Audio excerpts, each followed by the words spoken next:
Hello চাচা মাহমুদুল্লাহ, চাচা মুশফিকুর রহিম, আপনারা কার বালটা ফালাইতেন গেছেন? আমনে করে এখনো রাখছে কোন টিমে? মানে আর কতকাল আপনারা কোটা দিয়ে দি মানে খেলবেন, নিজেরাও হোগা খাইবেন, বাংলাদেশেরও হোগা দিবেন, আঙ্গো মুখো খারাপ করবেন। মানে বাংলাদেশের খেলা চাইতো বইলে এত পরিমাণে মুখ খারাপ হয় পুরো বছরেও, আর এত মুখ খারাপ হয় না।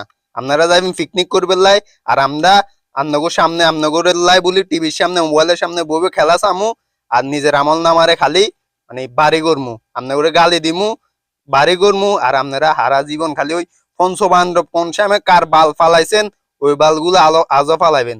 ক্যাচ গিয়া ধরতেন যাইলে আপনি কই মাছ ধরেন নাকি ক্যাচ ধরেন, আপনি ঠ্যাং থাকে গন্ধে আপনি থাকেন গন্ধে আপনি জানেন না। ব্যাটিং করতে গেলে আপনারে কি সাইলেন্ট কিলার, আপনি কোন টাইমে কার বাল ফালাই সাইলেন্ট কিলার ঢুকেছিলেন, এখনো আপনি সাইলেন্ট কিলারের কোটায় খেলতে আছেন। আর কতকাল খেলবেন ভাই? এবার একখানা যান, যাই আমগরে অন্তত মুক্তি দেন, বাংলাদেশ ক্রিকেটের মুক্তি দেন। আমরাও সুন্দর মতো খেলা দেখে আমল নামা বাড়ি ন করি। আমরাও আর গালি গালাজ দিতে পারি না, গালি গালাজ করতে করতে একদম অবস্থা খারাপ। অন্তত মুক্তি দেন, আপনারাও অবসরে যান, স্বেচ্ছায় যান, নলে লাত্তি মারি কোন দিন বাংলাদেশের জনগণে আপনাকে বার করে দিয়ে এটার কোনো গ্যারান্টি নেই। আর একটা গিয়ে ডিফেন্ডেবল মুশফিকুর রহিম, আপনি আমার বাল, আপনি আমার বালটা ফালাই খালে খালে করে গেলেন আপনি।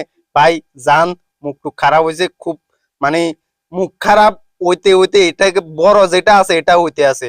অন্তত নিজ ইচ্ছে স্বেচ্ছায় ক্রিকেটারে বাই বাই করেন, আমগরেও শান্তি দেন, আপনারাও শান্তিতে থাকেন।